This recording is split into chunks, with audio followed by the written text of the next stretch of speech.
planning on kind of that same divide on our Wednesday night programs for middle schoolers, just so you know, basic, which is starting this week.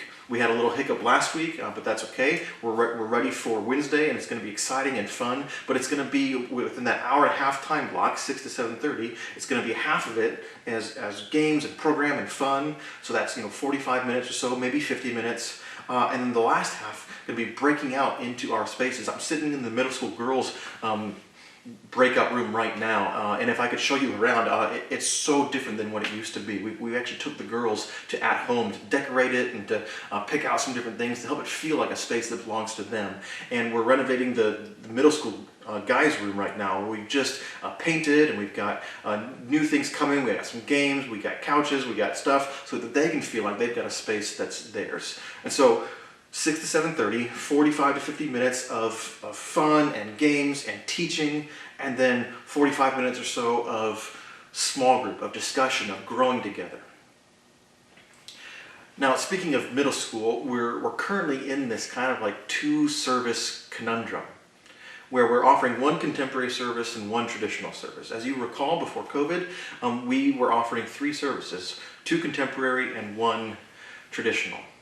And in the plans leading up to the fall, especially when things were wide open, we were thinking about, okay, we're going to go back to 3 services, 2 contemporary services. And so the plan was that middle schoolers would continue to meet on Sunday mornings, and eventually high schoolers would not, but that would actually create an opportunity for a high schooler to become a middle school volunteer, to be pouring into a middle schooler, because we love those relationships.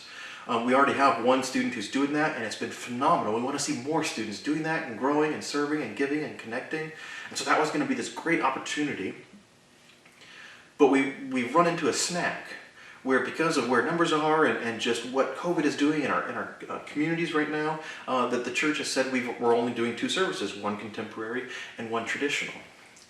And there's a reality that all of my middle school leaders who volunteer, who give of their time, attend the contemporary service. And so it's hard for us to offer a 9:30 middle school hour, a gathering for middle schoolers, when all of the leaders go to that service. That would be indefinitely asking them to give up the service that they attend, where they get enriched, where they go with their families, where they get poured into and connect, in order to come and serve in the middle school group. Now, that's not to say that the 3 or 4 leaders that we have are more valuable than the 10, 15, 20 kids who could benefit from that teaching time, that gathering time.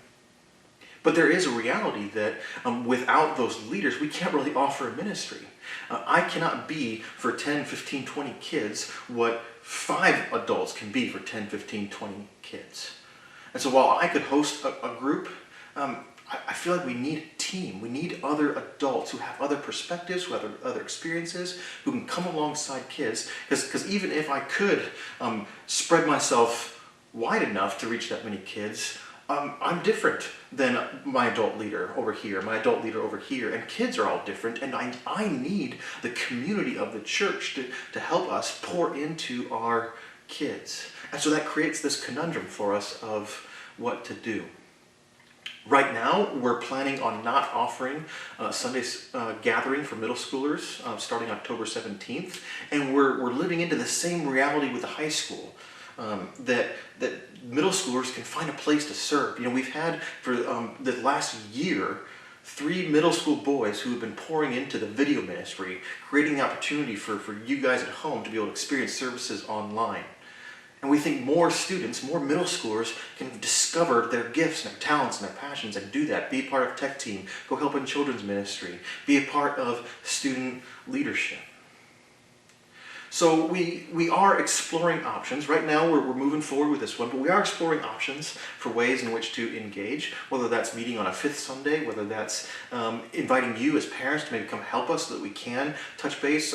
We're having those conversations, but right now, this is the reality that we are facing. So we're inviting middle schoolers to connect deeper than they have maybe before. But we're also saying that maybe there's a new reality.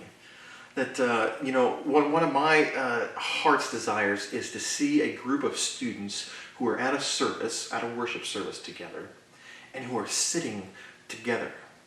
And there's some momentum, and there's some community, and there's some connection. I'm not saying that if you come as a family that I want to pull your family and have you sit apart. I want to honor that. But I think there's some value in the students saying, I'm going to enjoy service a little bit more by sitting with my friends. And we can do that for those who don't have a place where they feel like they're connecting, they're plugging in. Hey, I brought a friend, and so it doesn't make sense for me to be a CFM helper today. And so we want to sit together in the student ministry group during the service. So I think there are ways for us to move forward in the way that we are doing our ministry.